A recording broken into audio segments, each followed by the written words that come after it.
Last week, we found out that regression might sound pretty scary, but it's actually fairly simple to get an output for regression. So, of course, this week we're going to complicate it for you. All right, so here's what we're doing this week. We are going to see if gender and experience can predict salary. That means that we are going to have two independent variables this week. The first is gender, the second is experience. Our dependent variable is going to be salary. So we're going to do a really simple version of this first, and I am just going to run a basic regression on the two to show you how that's done. And then we're going to complicate it even more by looking for non-linearity and interaction. All right, so go to your data ribbon and go to data analysis, and you are going to go to regression, same as you did in the last week. And for your Y input range, remember that your Y is your dependent variable. X explains Y.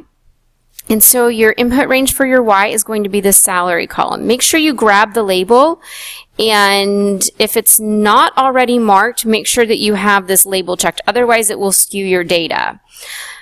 All right. And if you don't select the label, it's going to make it harder to interpret your regression. But if you don't select it, make sure you don't check this box, because otherwise it'll leave your first line out and you'll end up with slightly different results than I get. Okay, so also you've got to be consistent, because it either is including labels or not including labels. So you can't include labels on Y and not on X. It will throw your regression off. All right, so your X input range is going to be both of these, both gender and experience. You're going to go down, select all of those, and I can leave all of my other settings pretty much the same, except I'm going to change my output range over here. I'm going to make it G2. Okay. Now, what we have here is a regression analysis with both of them included. Notice that your R square here is only 65%. So this regression analysis is only explaining 65% of the variance in salary. So the way we did this gender and experience, it's only explaining 65% of the results in salary. However, this seems kind of low, and we've missed two major things. When you are doing a regression, when you are doing it through this particular output, it assumes that your variables are linear. In other words, they are a straight line. And so we haven't actually checked to make sure that our variables are indeed linear. So I'm going to actually, I'll leave it up. We can compare it. All right. So to check that we're going to check to see if our experience variable is linear. In fact, let me show you this experience variable on a chart. That's actually a quicker way, and sometimes to check and see if it's linear. So we're going to do a scatter plot of this. Just going to insert a scatter plot. All right. So this is a scatter plot of experience. Does this look like it's in any way, shape, or form linear? No, it looks crazy. So let's see if we can do a correction and see if we can get the results to clean up a little bit. So one correction that you can do for experience is simply to square the number. To square the number, you are going to start your formulas with an equals, and we're going to square each number. So I am entering my formula in cell D2. I'm going to reference cell C2, which is the experience for that row, and then I'm going to square it. You square it by doing the little top hat. That's above the 6 on my keyboard. It probably is on yours as well. And then you hit 2. And so that should give us 25, and look, indeed it does. So then we can just drag this all the way down. If you're unfamiliar with dragging formulas, you go over to the bottom right-hand corner of the cell and wait till your cursor changes. See how my cursor changes from big and fat to little and skinny? When it changes to that little and skinny, I can now just drag it all the way down. All right. And so now that I have squared all of these, let's look at a scatter plot of this experience squared. Let's go insert. Insert another scatter plot. All right, and see that did clean it up a little bit. You've got, you know, you can kind of see, got a chunk there, so something's going on right in here. Let's see if we can clean it up even more and figure out what's going on there. I'm going to go ahead and delete that one.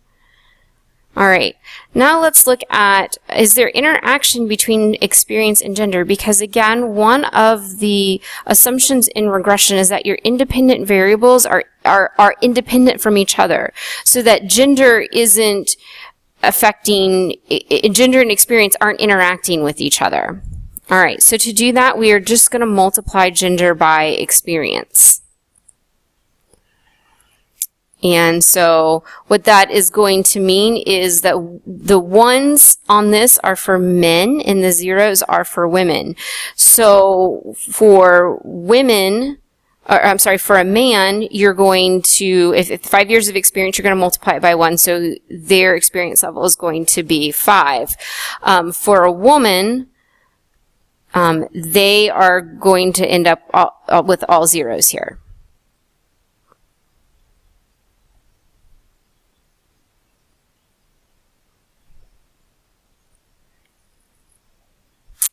So we'll go ahead and copy and paste that all the way down. And again, all I did is I multiplied this number by this number, and then I copied it all the way down. All right, now we're ready to run another regression output.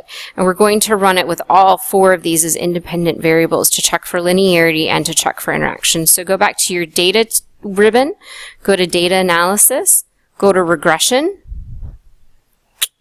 and we can leave our Y input range alone, but we've got to make our X input range bigger, and we are selecting column B1 through E98. Okay. And I'm going to change my output cell again so that we can compare these two beasts. I'm going to make it G23. That's a little bit arbitrary. And there we go. All right. Now with these adjustments, we are explaining 86% of the variance of salary instead of just, what was it, 65%. So we've definitely made some improvements.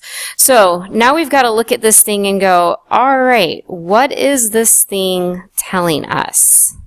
All right, the first thing we want to look at is the significance of the overall model. And as you can see here, the model is far less than 0.05. And if you're looking at, but Dr. Stuckey, it says 2.77. Look, it's exponent to the negative 39. If you go over to the format and change this to a number format, look, it's going to tell you 0, 0, 0, and we can increase the decimal and it's going to keep telling you 0, 0. In other words, this model is definitely significant in predicting the overall salary. Next, we want to look at the independent variables and see if all of those are significant.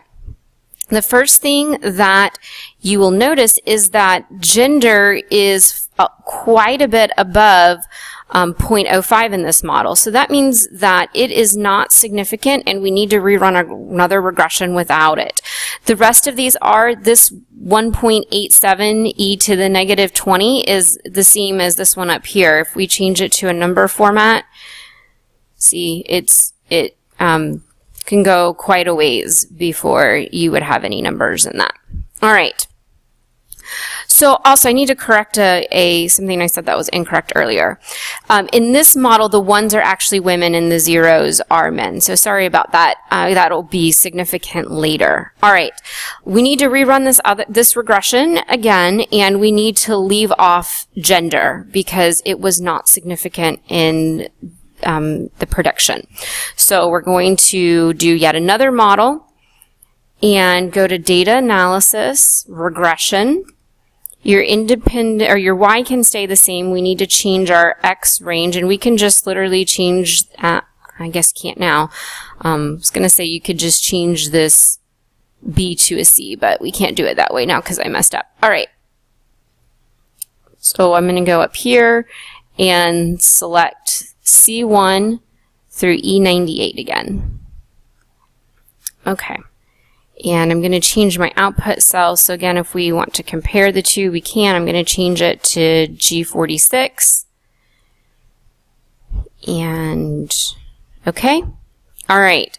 Notice we're still explaining about 86% of the variance. I do want to point out that this was 86.6 and this one's 86.5. All right, so why did our R-squared go down even though gender wasn't significant? Here's one of the tricky things with regression, is that as you add variables, you can only make R-squared go up. You can never make it go down.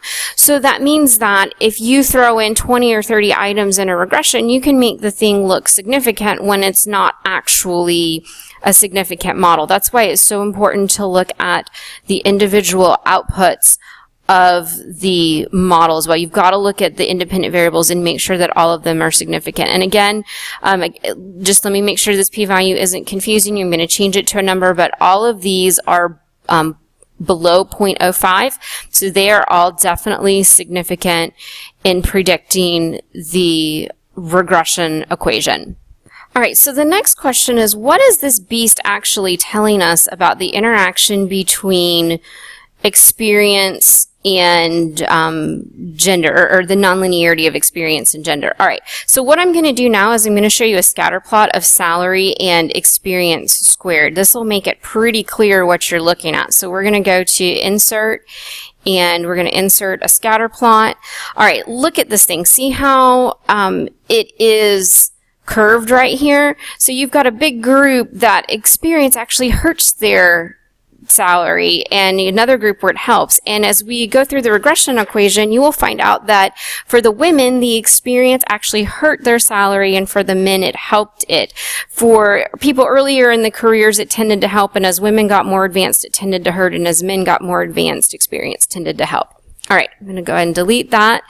Let's look at our regression equation for this final model. All right, so your predicted salary, oh, sorry. Having trouble typing. Your predicted salary equals 59. That's your intercept. And we can do 0.06 if we want to get really specific. Plus 0.78 experience, and that's the amount of experience. So that would be one of your x's. Plus, oh, I'm sorry, this would be, I usually would write it as plus a negative number, because this negative is 0.03, we'll go 34, or we can go 3.3, either one, your book does 3.3, and this is experience squared, okay, and then plus another negative of 2.07, and this is experience times gender. Now remember that for men, this is going to be a 0 because their gender is 0, so this is going to cancel out. So so for men, the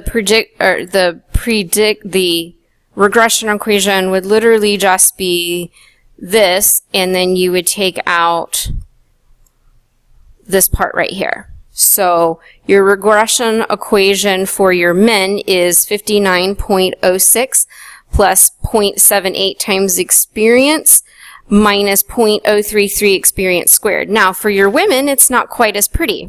Because remember, women actually, as they get more advanced in career, it actually hurts them. So we need to combine these two. Remember, gender is just 1 for women, so we can combine this this negative 2.07 with this 0.78. So again, we're going to have 59. And then we're going, when you combine those two, you would get a number of negative 1.29. And so the experience for women actually hurts them, and then you would do negative 0.033 for experience squared. So I hope this has been helpful. As always, if you have any questions, please feel free to contact me. Thank you and have a great day.